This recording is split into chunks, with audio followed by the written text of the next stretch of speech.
محترمہ بیگم کلثوم نواز صاحبہ لندن میں دوران علاج انتقال کر گئیں، اور اب کس طرح سے ان کی ڈیڈ باڈی لائی جائے گی پاکستان، اس کا تو فیصلہ کیا جا رہا ہے۔ شہباز شریف صاحب کی طرف سے بھی اس کی کنفرمیشن سامنے آئی۔ 17 اگست 2017 کو وہ علاج کے لیے لندن گئی تھیں، اور وہاں پر ان کو گلے کا جو کینسر ہے وہ ڈائگنوز ہوا، اور اس کے بعد اب کیا صورتحال رہے گی ان کی نماز جنازہ کے حوالے سے بھی وقتاً فوقتاً جیسے ہی اپڈیٹس ملتے رہیں گے ہم آپ کو اپڈیٹ کریں گے۔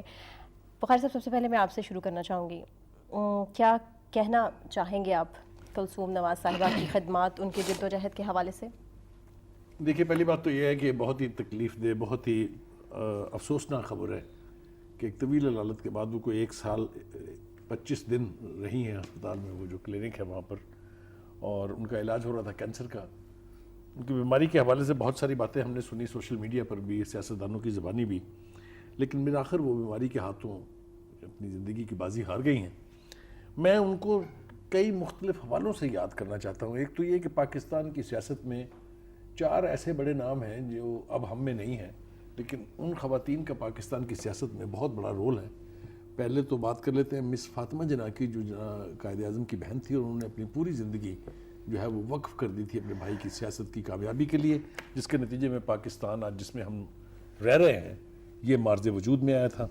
دوسرا بڑا نام اس کے بعد پھر ہم کو ملتا ہے نصرت بھٹو کا، جنہوں نے اپنے شوہر کی پھانسی کے بعد نہ صرف پارٹی کو سنبھالا ایز اے چیئرپرسن، مگر انہوں نے ضیاء الحق کے خلاف بہت سٹرگل کی۔ ان کا بھی کنٹریبیوشن بہت طویل ہے، اس کے اوپر بھی بڑی بات ہو سکتی ہے۔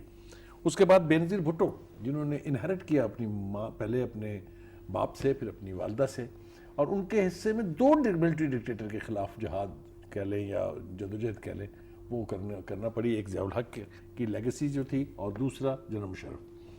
چوتھا بڑا نام یقینی طور پہ کلثوم نواز صاحبہ کا ہے۔ جب ان کے شوہر کو اور ان کے دیور کو، شہباز شریف صاحب کو، نواز شریف صاحب کو جدہ بھیج دیا تھا جنرل مشرف نے، تو اس کے بعد جس انداز سے انہوں نے